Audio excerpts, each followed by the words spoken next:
देखो आज हम लोग पढ़ने वाले हैं Bihar board class 9 economics chapter 5, ठीक ना, जिसका ये लेक्चर 7 है। इससे पहले लेक्चर 6 अपलोड हो चुका है। तो पिछले लेक्चर 6 में जब हम लास्ट टॉपिक पढ़े थे, ठीक ना, इसमें अकाल के दौरान खाद्यान्न में आत्मनिर्भरता, इस टॉपिक को समझ चुके थे। जिसमें एक टॉपिक लिखाने वाले थे हम बंगाल के बारे में, ठीक ना, कि भारत में जो सबसे भयानक भूकंप आया था वो कहाँ आया था? बंगाल में आया था। वो कब आया था? 1943 में आया था, ठीक ना। बंगाल में जो है 1943 में बहुत ही भयंकर अकाल आया था। क्या आया था? अकाल। वो टॉपिक पिछले लेक्चर में लिखाने वाले थे बट लिखाए नहीं थे। उस टॉपिक हम लोग यहाँ लिखेंगे, ठीक ना। तो देखो पिछले बार में पिछला जो टॉपिक 5 लेक्चर 6 में एक भी टॉपिक नहीं लिखाया गया था। लेक्चर 5 में जो लिखाया है जितना पॉइंट नंबर कितना तक लिखाए हैं चेक करो एक बार। पॉइंट नंबर 15 तक लिखाया गया। पॉइंट नंबर 16 लिखो यहाँ पे आगे उससे, ठीक है। पॉइंट नंबर 16 यहाँ पे होगा कि 1943 में भारत में जो भयानक सबसे भयानक अकाल पड़ा आजादी के पूर्व 1943 में बंगाल में पड़ा था, जिसे बंगाल का भयानक अकाल कहते हैं। तो 1943 में बंगाल में सबसे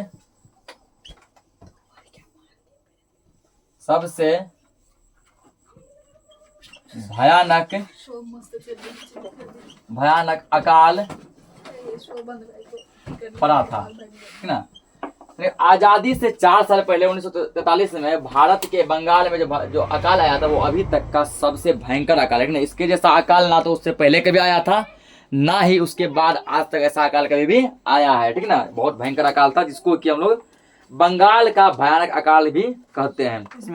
और इसके बारे में जो है बतेबे कि कल कि इसके बारे में जो है बहुत ही फेमस जो अर्थशास्त्री जिसका नाम है अमर्त्य सेन, उन्होंने भी अपने बुक में इसका चर्चा किया, इसका जिक्र किया है, जिसमें बताया गया था कि उस समय भारत के बंगाल प्रांत में करीब 30 लाख लोग भूख के मारे मर गए, ठीक ना। इस अकाल में जो पूछेगा कि बंगाल में जो अकाल जो हुआ था कब हुआ था? 1943 में। उस अकाल में लगभग कितने लोगों की मृत्यु हुई थी? 30 लाख लोगों की, ठीक ना। कितने लोगों की मृत्यु हुई थी? 30 लाख लोगों ने अपनी जान गंवाई थी। किसके कारण? भूख के कारण, भोजन नहीं मिलने के कारण।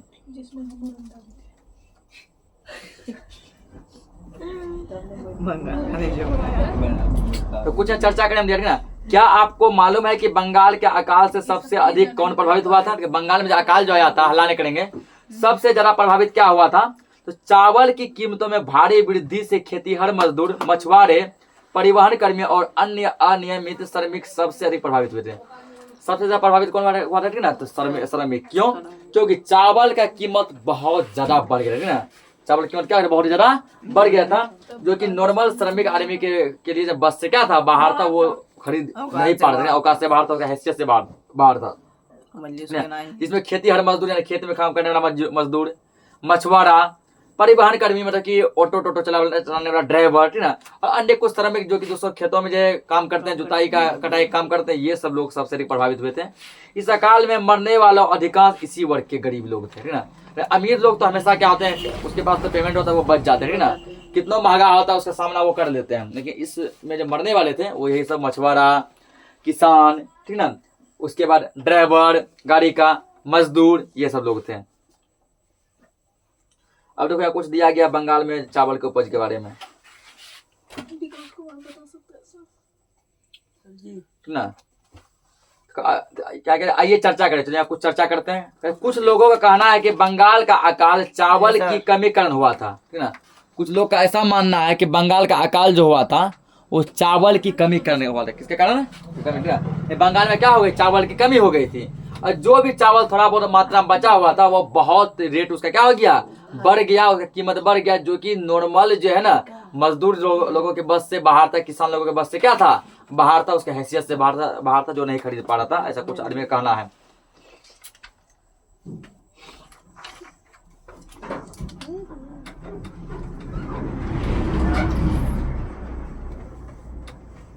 ऐसा उसको किस वर्ष में खाद्य उपलब्धता में भारी कमी है? ये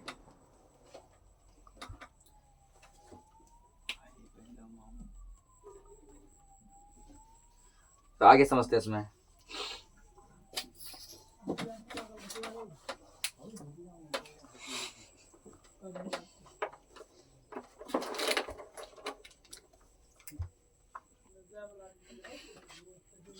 तो भारत में बंगाल जैसा अकाल पुनः कभी नहीं पड़ रहा। अगर हम समझते हैं कि जैसा अकाल बंगाल जो है भारत के बंगाल में आया था, ऐसा अकाल दोबारा फिर कभी भी क्या हुआ तो भारत में, पूरे बंगाल में बल्कि पूरे भारत में कहीं भी नहीं आया। लेकिन यह चिंता का विषय है कि आज भी उड़ीसा में कालाहांडी तथा काशीपुर जैसे स्थान है जहां अकाल जैसी स्थिति अनेक वर्षों से बनी हुई है, और ऐसी भी सूचना मिली है कि वहाँ भूख के कारण अक्सर गरीब लोग की मृत्यु होती रहती है ना। मतलब आज इतना जो है डिजिटल इंडिया में, इतना जो है विकसित देश में, ठीक ना, आज हमारा देश क्या हो रहा है, विकसित हो रहा है ना। हमारा भारत कैसा भारत है, डिजिटल भारत है, डिजिटल इंडिया, ठीक ना।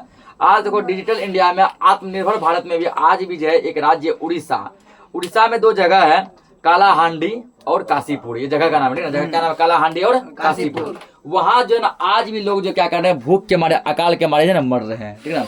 वहाँ कंडीशन आज भी ऐसा है कि अकाल के कारण जो है ना, अकाल के कारण, भूख के कारण लोगों को क्या हो जाती है, मृत्यु हो रही है, गरीब अक्सर मरते जाने। हाल के वर्षों में झारखंड के पलामू जिले, बिहार के नवादा, गया और तथा मुंगेर जिले, अन्य सुदूरवर्ती क्षेत्रों में अकाल ग्रस्त होने के कारण लोगों की मृत्यु होने की सूचना मिली ना। हाल फिलहाल घटना है झारखंड का एक जिला पलामू, जहां लोग भूख के मारे, अकाल के मारे क्या हो गए, मर गए, लोगों की मृत्यु हुई। बिहार का 3-4 जिला है जिसमें नवादा, गया और मुंगेर है, ठीक ना। कितने जिला, 3 जिला, कौन कौन, नवादा, गया, मुंगेर। इन 3 जिलों से ऐसा सूचना मिली कि वहां पे क्या हो गया, अकाल पड़ गया और लोगों की क्या हुई, मृत्यु हुई, ठीक ना। इसलिए ये सब थोड़ा छोटा मोटा अकाल था, इसके जैसा अकाल आज तक कभी भी नहीं आया है। अतः किसी भी देश में खाद्य सुरक्षा आवश्यक होती है ताकि सदैव खाद्य की उपलब्धता सुनिश्चित की जा सके ना। कोई भी देश हो, खाद्य सुरक्षा बहुत ही क्या है, इंपोर्टेंट है, ताकि आने वाले समय में यदि कभी अकाल का भी नौबत हो तो तुम्हारे देश में क्या हो, अकाल कभी ना आए, ठीक है ना, क्योंकि तुम इतना स्टॉक कर लिया है ना कि अकाल का चिंता तुमको नहीं रहेगा। केंद्र एवं राज्य सरकारों के द्वारा भारतीय खाद्य नियम में खाद्यान्न के भंडार तो पर्याप्त है, किंतु आवश्यकता ऐसे गरीब लोगों के उपलब्ध कराने की, ना। ऐसा नहीं हमारे पास भंडार नहीं है, हमारे पास खाद्य का भंडार बहुत है, पर्याप्त मात्रा में, इतना मात्रा में ना, ठीक ना, कि गरीब से गरीब ना, भिखारी किसान, ठीक ना, जो कि रोड पे भीख मांगते हैं, उसके पहुंच तक ही पहुंच सकता है, लेकिन बशर्ते आदमी पहुंचाना चाहे तो, ठीक ना, आदमी पहुंचाना चाहे तो यहाँ पहुंचना नहीं चाह रहे। इससे गरीब लोगों तक उपलब्ध कराने की बस कमी है कि हम उसको हर एक गरीब के हाथों तक उपलब्ध करा सकें, ठीक ना। अकाल एवं अन्य आपदाओं के समय आत्मनिर्भर रहने के लिए आवश्यक है कि किसानों की दशा को ठीक करना, ठीक ना। अकाल कब होता है, जब जो उपज में कमी आती है। अगर किसान की दशा जो है, किसान कंडीशन ठीक रहेगा तो उपज में कमी नहीं आएगी।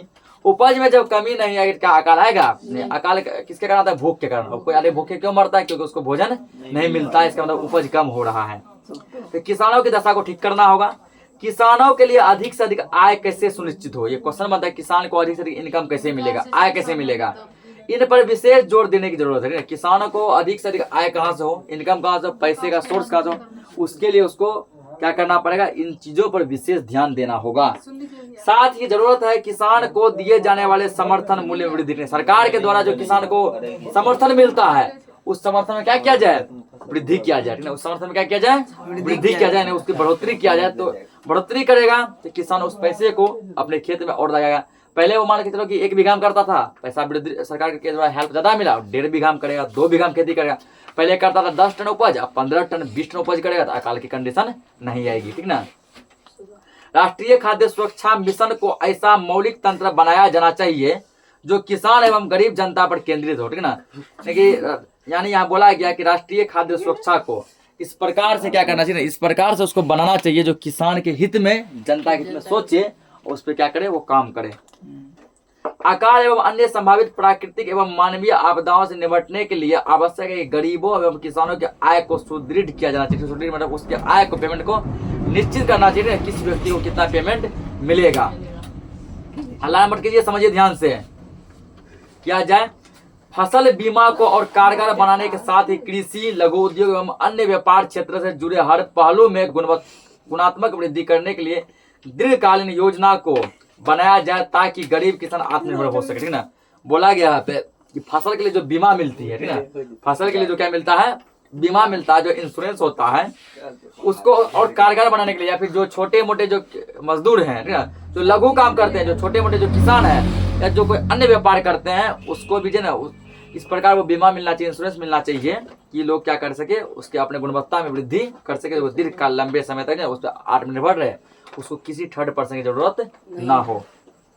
अगला हेडिंग दिया गया है खाद्य सुरक्षा में सरकारी एवं गैर सरकारी योगदान। ठीक है, सरकारी का मतलब हुआ पूर्णतः गवर्नमेंट सरकार, ठीक है ना, और गैर सरकारी का मतलब हुआ 50-50%, ठीक है ना। तो 3 होता है, सरकारी, गैर सरकारी, होता है निजी, ठीक है। सरकारी होगा गवर्नमेंट, ठीक है ना। उसके बाद जो गैर सरकारी मतलब हाफ गवर्नमेंट यानी कि अर्ध, उसके निजी मतलब होता है प्राइवेट, ठीक है ना। तो गैर सरकारी मतलब वो पूर्णतः सरकार का है, कोई प्राइवेट व्यक्ति का हस्तक्षेप नहीं है। गैर सरकारी मतलब उसका मालिक आधा प्राइवेट कोई आदमी है जो टेंडर लिया है, आधा सरकार देखरेख करती है। और निजी यानी प्राइवेट, वो पूर्णतः कोई प्राइवेट आदमी अपना निजी है, उसमें कोई कुछ नहीं बोल सकता, ठीक ना। तो सरकार क्या प्रयास किया है, गैर सरकारी क्या क्या प्रयास किया गया, सुनो। देश की आजादी के लगभग 61 साल बाद भी लगभग 40 लाख परिवार ऐसे हैं जिनके कम से कम एक सदस्य को साल में कम से कम 1 दिन भूखा रहना पड़ता है, ठीक है। ऐसा अनुमान लगाया गया है, ठीक है, ऐसा अनुमान लगाया गया है, ऐसा एक एवरेज, एक औसत डाटा निकाला गया है कि आज भी, ठीक है, आज भी देश के लगभग 40 लाख परिवार ऐसे हैं, 1-2 परिवार नहीं बल्कि 40 लाख फैमिली ऐसे, 40 लाख परिवार ऐसे हैं, ठीक ना, जिनके कम से कम किसी एक सदस्य को साल में कम से कम 1 दिन भूखा रहना पड़ता है, ठीक ना। कि 40 लाख परिवार ऐसे हैं जिस परिवार के मिनिमम एक सदस्य को साल में 1 दिन क्या रहना पड़ता है, भूखा रहना पड़ता है। आज हमारी आबादी 1 अरब से भी ऊपर जा चुकी है, ठीक ना, यानी हमारा आबादी आज का प्रेजेंट में कितना है, 1 अरब 45 करोड़ के आसपास, ठीक ना। 1 अरब 45-46 करोड़ के आसपास है, जिसको हम लोग 145 करोड़ 146 करोड़ ऐसे कुछ बोलते हैं, इतना आबादी प्रेजेंट में है। लेकिन बढ़ती आबादी, बेरोजगारी और घटती खाद्यान्न की पैदावार ने लोगों को 2 जून की रोटी, या 2 वक्त होना चाहिए, 2 वक्त की रोटी के लिए तरसा रखा है। आबादी बढ़ रही है, आबादी क्या हो रहा है, बढ़ रहा है, और बेरोजगारी भी बढ़ रहा है। आबादी बढ़ने के साथ साथ जो है बेरोजगारी भी क्या हो रहा है, बढ़ रहा है। बढ़ती आबादी जो है बेरोजगारी को जन्म देती है। पहले के समय में जो इतना ज्यादा जो है बेरोजगारी नहीं था, क्योंकि आबादी कम था, yes, आबादी क्या था, कम था, ना। आबादी बढ़ने से क्या हो रहा है, तो बेरोजगारी भी बढ़ती जा रही है, यानी कि बढ़ती आबादी जो है बेरोजगारी को जन्म दे रही है, ठीक ना। आबादी बढ़ेगी तो बेरोजगारी भी बढ़ेगी, ठीक ना। और काम आदमी को मिल नहीं रहा है, क्योंकि जहाँ पहले जो काम आदमी जो दुकान वगैरह खोल के चलाता था, अब वहाँ घर बना लिया, ठीक ना, क्योंकि रहेगा तो कमाएगा। उसके बाद जो है काम पर सीमित था, अब मान लो कि कोई एक मशीन है 20 आदमी ही काम कर सकता है, अब काम करने वाले 50 हो गया, तो काम तो 20 से करेगा, 30 आदमी क्या रहेगा, बेरोजगार रहेगा, ठीक ना। तो ऐसा हो गया, इस प्रकार आबादी बढ़ गया है, आदमी 2 वक्त का रोटी उसको भोजन नहीं मिल पा रहा है। जमीन सीमित है और आबादी हर दिन बढ़ती ही जा रही है, ठीक ना। जमीन क्या है, हल्ला मत करो, कोई भी देश हो, देश में जमीन क्या है, सीमित है ना। एक टाइम तक हमारा भारत देखो आबादी के मामले में विश्व में दूसरा स्थान पे था, ठीक ना, दूसरे नंबर पे। पहले नंबर पे क्या था, पहले नंबर पे चाइना था, चीन, और दूसरे नंबर पे क्या था, दूसरे नंबर पे इंडिया था। लेकिन आज देखो भारत में जो है जनसंख्या आबादी इस कदर बढ़ रही है कि चीन को पछाड़ कर भारत पहले नंबर पर आबादी के मामले में। भारत में जमीन क्या है, जमीन सीमित मात्रा में ना, जमीन बहुत कम है, लेकिन लोग रहने वाले बहुत ज्यादा हो गए हैं, ठीक ना। और रूस में देखो, रूस में जमीन बहुत ज्यादा है, क्षेत्रफल के मामले में दुनिया का सबसे बड़ा देश कौन सा है, रूस है, ठीक ना। रूस में जमीन बहुत ज्यादा है, लेकिन रूस में रहने वाले व्यक्ति हमारे भारत के एक राज्य के बराबर है ना। हमारे भारत के उत्तर प्रदेश में जितना व्यक्ति रहता है ना, उत्तर प्रदेश से भी कम व्यक्ति रूस में रहता है। यानी हमारे भारत का एक 28 राज्य है ना, 28 राज्य में एक राज्य का उत्तर प्रदेश उठा ले, जो कि हमारे भारत का सबसे बड़ा राज्य है जनसंख्या के मामले में, उतना आबादी भी रूस में नहीं है, जबकि रूस में जमीन अपार है, ठीक है, पूरा विश्व का सबसे बड़ा क्षेत्रफल वाला वो है। तो वहाँ क्या है, तो क्या वहाँ का लोग बेरोजगार रहेगा, नहीं रहेगा, क्योंकि ठीक ना, जमीन अपार है, काम धंधा करने के लिए सब अपार जगह लोग रहने वाले कम है। हमारे एक राज्य के इक्वल भी नहीं है, ठीक ना। और हमारे यहाँ जमीन छोटा है, भारत क्या है, छोटा है ना, जमीन छोटा, रहने वाले आदमी इतना है, पूरा देश पूरा दुनिया में नंबर 1 में हम लोग हैं। तो बेरोजगारी क्या करना पड़ेगा, आबादी पे कंट्रोल करना होगा। आगे दिया गया, आबादी बढ़ती जा रही है, सभी को भोजन मिले इसके लिए जमीन का सही इस्तेमाल निश्चित करना होगा। अब लोग क्या कर रहे हैं, जमीन का गलत इस्तेमाल कर रहे हैं। सभी को भोजन मिल सके इसके लिए क्या करना होगा, जमीन का सही इस्तेमाल करना होगा। कई कारणों से, हल्ला मत कीजिए सर, समझिए, कई कारणों से जमीन बेकार पड़ी रहती है। कुछ आदमी जमीन यूं है बंजर पड़ा हुआ है, ठीक ना, उस पर चाहे हम खेती कर सकते हैं, बट आदमी नहीं करता है।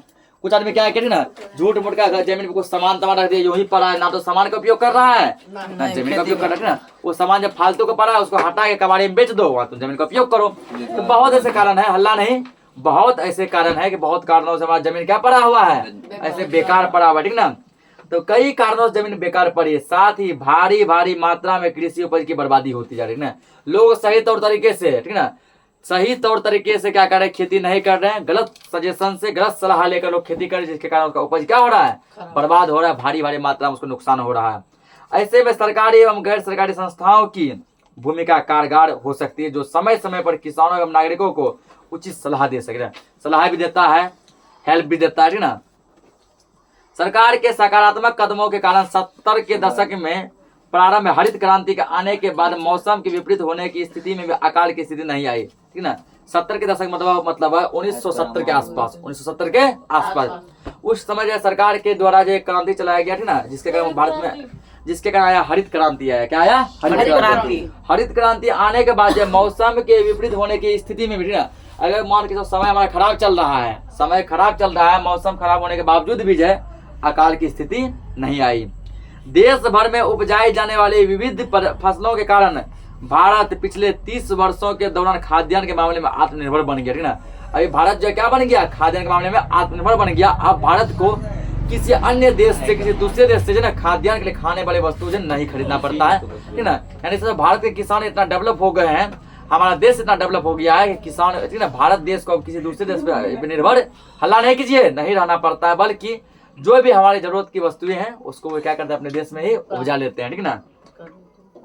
सरकार द्वारा सावधानी पूर्वक तैयार की गई खाद्य सुरक्षा व्यवस्था के कारण देश में अन्य विपरीत स्थिति, जैसे मौसम की खराबी आ गई। मान लीजिए हमको पानी चाहिए था, वर्षा हो भी नहीं किया। अब वर्षा चाहिए था, बहुत ज्यादा वर्षा हो गया, ठीक ना। चाहिए था धूप, हो गया वर्षा। जब चाहिए था वर्षा, तब हो गया धूप, ठीक ना। खराबी कारण भी कोई कमी नहीं आई, मौसम का हमें साथ नहीं दिया, तब भी इतना आत्मनिर्भर हो गया यहाँ का किसान और हमारा देश, कोई उसमें कमी नहीं आई। खाद्यान्न उपलब्धता सामान्य रूप में सुनिश्चित कर दी गई है। अनाज के उपलब्ध के 2 मुख्य घटक हैं, पहला बफर स्टॉक और दूसरा है सार्वजनिक वितरण प्रणाली। ये लिख लेते हैं, ठीक है ना, फिर दोनों को समझेंगे।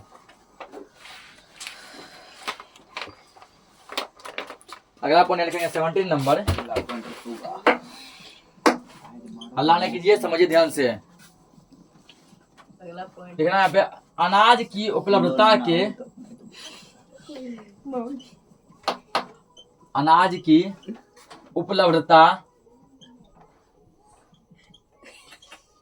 उपलब्धता के, अरे हल्ला बोल नहीं मत कीजिए। अनाज की उपलब्धता के 2 मुख्य घटक हैं, 2 मुख्य घटक हैं। जब समझा रहे समझिए, ठीक ना। अनाज की उपलब्धता के कितने मुख्य घटक हैं, 2। वो 2 कौन कौन से, दोनों का नाम लिखेंगे नीचे रोमन नंबर देके। पहला इसमें दिया गया है बम्पर स्टॉक, बम्पर ने बफर, ठीक ना, बफर स्टॉक पहला ये है। और दूसरा यहाँ दिया गया है सार्वजनिक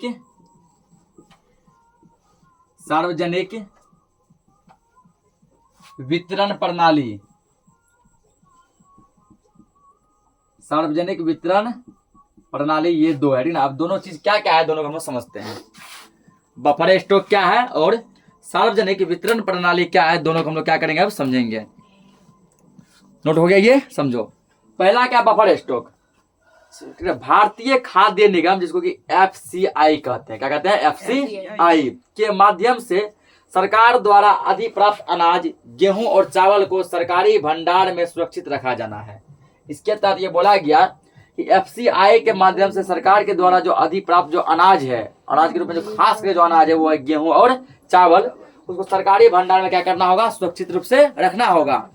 भारतीय खाद्य नियम अधिशेष उत्पादन वाले राज्य में किसानों से गेहूं और चावल खरीदता है। जो राज्य जो है बहुत ज्यादा मात्रा में, ना, जो राज्य जो है अधिक बहुत ज्यादा मात्रा में जिस भी चीजों को क्या करता है, उपजाता है। कोई राज्य चावल में अग्रणी है, सबसे आगे है, कोई जो है गेहूं में आगे है, ठीक ना, कोई मक्का में आगे है।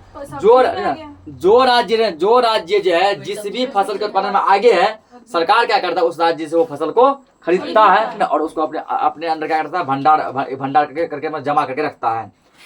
किसानों को उनकी फसल के लिए पहले से घोषित कीमतें दी जाती है ना, किसानों के उसके फसल के लिए अच्छे खासे जो दाम दिए जाते हैं उसको है ना, अच्छा मतलब जितना उसको मिलना चाहिए कीमत, वो कीमत सरकार देता है। किसान को इसके लिए ना तो किसान को भटकना पड़ता है, किसान जो है दर दर भटकता रहेगा अपने अनाज को बेचे तो बेचेगा, यहाँ मंडी नहीं है वहाँ, जहाँ मंडी था वहाँ ठीक है, जहाँ मंडी मतलब नहीं है ठीक ना, वहाँ किसान जो ना लंबे लंबे दूर जाते थे, जितना उसको प्रॉफिट होता था उससे जरा उसको ना ले जाने में खर्चे हो जाता था, तो सरकार उससे खरीद लेती है।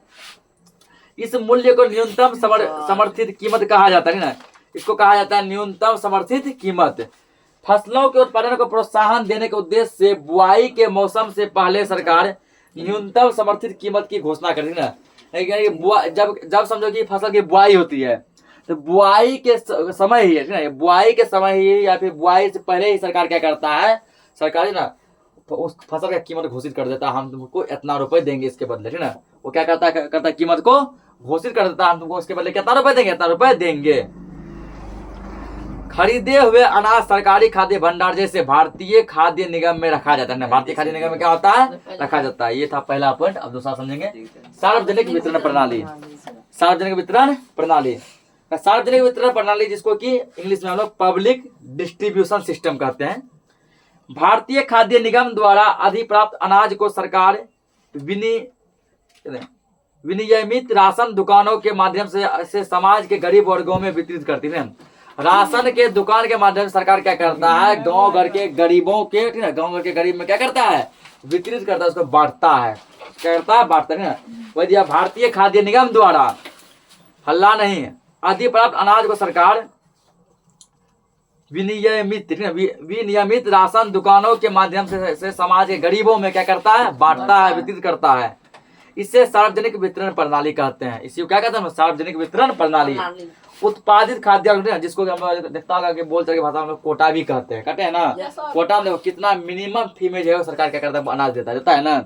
अभी समझो कि अभी जब हम लोग को अनाज जो मिल रहा है कोटा के माध्यम से, वो तो फ्री मिल रहा है, पैसा मिल रहा है ना, उसी को मिलता है जो कि बीपीएल धारी है, ठीक है, जो कि बीपीएल कार्ड धारी, यानी कि बीपीएल राशन कार्ड होता है ना, बीपीएल राशन कार्ड जो धारक है, बीपीएल राशन कार्ड धारक को क्या मिलता है, कोटा में फ्री में चावल सरकार द्वारा मिलता है, या फिर फ्री में नहीं मिलता है तो क्या होता है, कुछ बहुत छोटा अमाउंट रहता है, बहुत कम पेमेंट रहता है ना। वो अनाज सरकार कहाँ से लाता है, क्या सरकार खेती करता नहीं, वो वही अनाजों की सरकार जो किसान से खरीदता है, ठीक ना। किसान को थोड़ा ज्यादा दाम में खरीदता है और जनता को इसे प्रोवाइड करवाता है।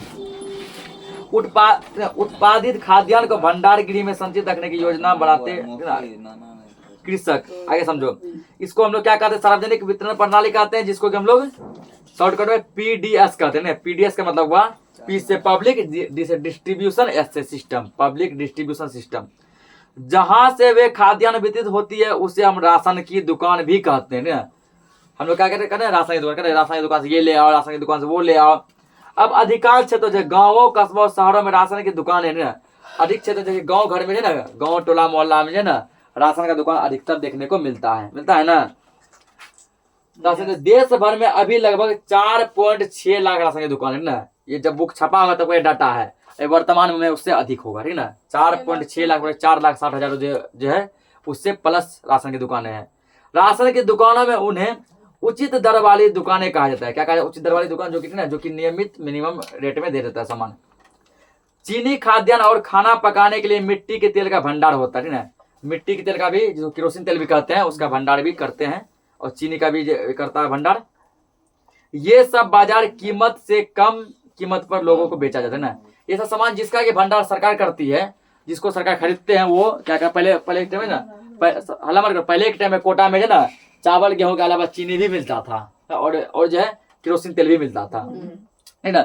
यानी कि केरोसिन तेल तो हाल में बंद हुआ है, और केरोसिन तेल से बहुत दिन पहले, ठीक ना, क्या मिलता था, कोटा में चीनी भी मिलता था, ठीक ना। तो ये सब क्या करता है, बाजार में जितना कीमत मिलता है उससे कम दाम में जो है सरकार क्या करता है, जनता को प्रोवाइड करता है।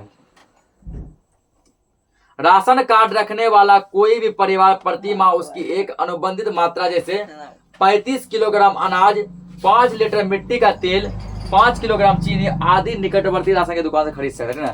तो जो भी व्यक्ति, जो भी समझा है, ये पहले भी बात समझा चुके हैं ऊपरी, जो भी व्यक्ति राशन कार्ड धारक है, राशन कार्ड धारक हम लोग बीपीएल करें, बीपीएल धारक है ना, जो भी व्यक्ति जो है बीपीएल धारक है, राशन कार्ड धारक है, उस व्यक्ति के लिए पहले क्या था, उसको तुम्हारे फैमिली में कितने भी मेंबर है वो निर्भर नहीं करता था कितना मेंबर है ना। तो अगर फैमिली में कितना भी मेंबर है, यदि तुम राशन कार्ड धारक है, तुमको 35 केजी अनाज मिलता था।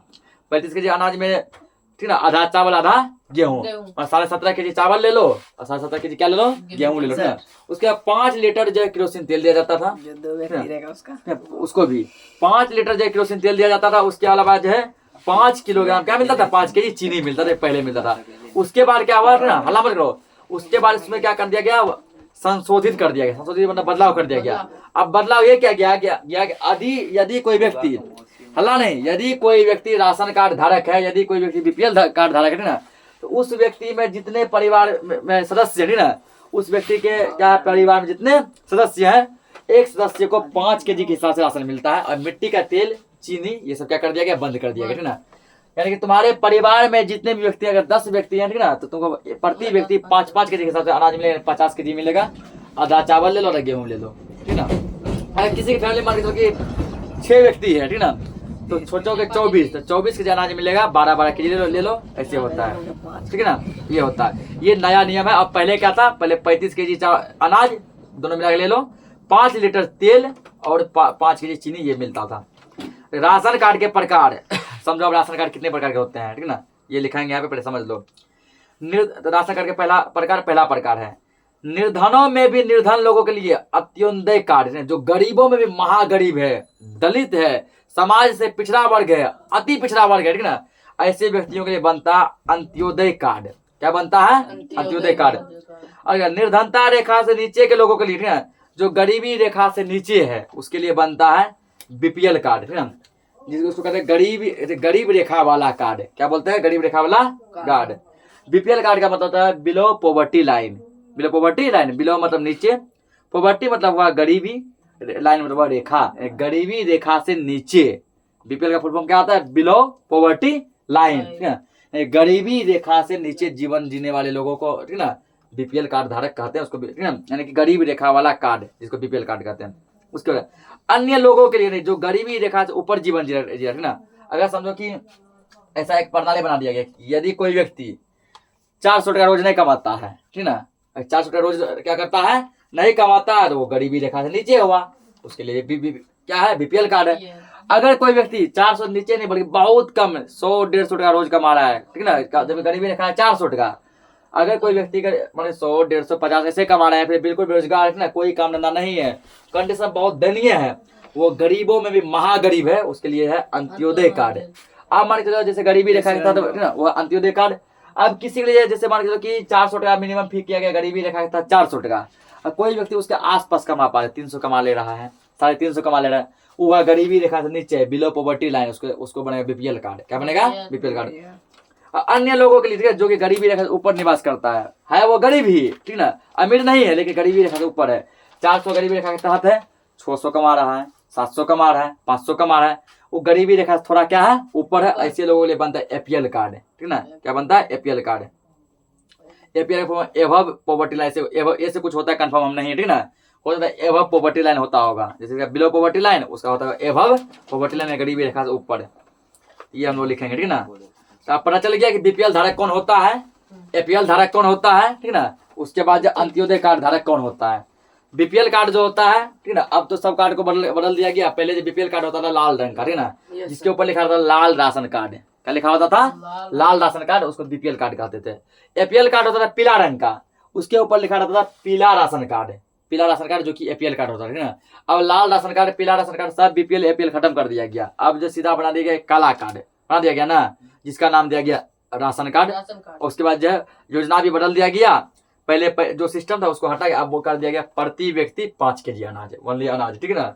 मिट्टी का तेल वगैरह खत्म हो गया, क्योंकि अब जो है तेल की काम ना, डिबिया लालटेन काम नहीं पड़ता है अब, ठीक ना। अब जो है ना तो डिबिया की जरूरत पड़ता है, ना लालटेन का, ना मोमबत्ती वगैरह का, क्योंकि अब जो है बिजली बहुत ज्यादा रहने लगा, ठीक है ना। शहर से 24 घंटा में जो है आराम से 22 घंटा 23 घंटा बिजली रहता है, और ग्रामीण इलाके में भी 24 घंटा 20 घंटा बिजली आजकल रहती है। और यदि बिजली नहीं भी रहती तो बहुत सारा लाइट वगैरह आप जो इमरजेंसी के लिए बिकता है मार्केट में, तो अब जो लालटेन डिबिया काम नहीं पड़ता, इसलिए मिट्टी का तेल सरकार क्या कर दिया, बंद कर दिया। तो यहाँ लिखेंगे हम लोग राशन कार्ड के प्रकार, अगला पॉइंट लिखेंगे, अगला पॉइंट यहाँ लिखना है, देखो अगला 18 नंबर पॉइंट लिखो, राशन कार्ड के प्रकार। अरे हल्ला नहीं करो, खतना बोल रहे हम ना।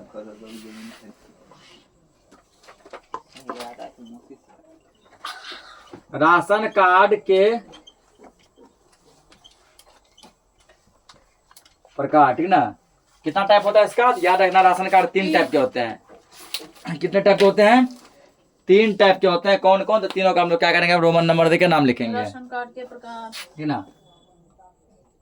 पहला होता है अंत्योदय कार्ड। और सबका मतलब समझा चुके कि कौन सा कार्ड किसको मिलता है, समझा है ना भी। अंत्योदय कार्ड उसको मिलता है जो गरीबों में भी महागरीब है, ठीक है, जो दलित कहते जैसे हैं। कि हम देखा हुआ सरकार से जो कोई भाषण देने आता है ना, वो अपने में ना भाषण में ये बात मेंशन करता है ना कि हम समाज के सभी वर्गों के लोगों को लेकर चलेंगे। पिछड़ा, अति पिछड़ा, दलित, महादलित कहता है ना, वही दलित महादलित है, वो गरीबों में भी महागरीब है, उसी को कौन सा कार्ड मिलता है? अंत्योदय कार्ड। उसके बाद मिलता है ना गरीबी रेखा वाला कार्ड, जिसको हम बीपीएल कार्ड कहते हैं। क्या बोलते हैं? गरीबी रेखा वाला कार्ड। निर्धनता रेखा से नीचे के लोगों के लिए गरीबी रेखा वाला कार्ड, गरीब रेखा वाला कार्ड मिलता है। जो गरीबी रेखा से नीचे, इसको कहते हैं बीपीएल कार्ड। इंग्लिश में मिलता है बीपीएल कार्ड, ठीक ना। उसके बाद जो व्यक्ति गरीबी रेखा से ऊपर जीवन यापन करता है, उसको मिलता है एपीएल कार्ड, एवं प्रॉपर्टी लाइन, ठीक ना। गरीबी रेखा से ऊपर निवास करने वाले व्यक्ति, वो कौन सा कार्ड धारी है? तो वो है एपीएल कार्ड धारक। आईपीएल ना है नोट कर दिया सब इसको?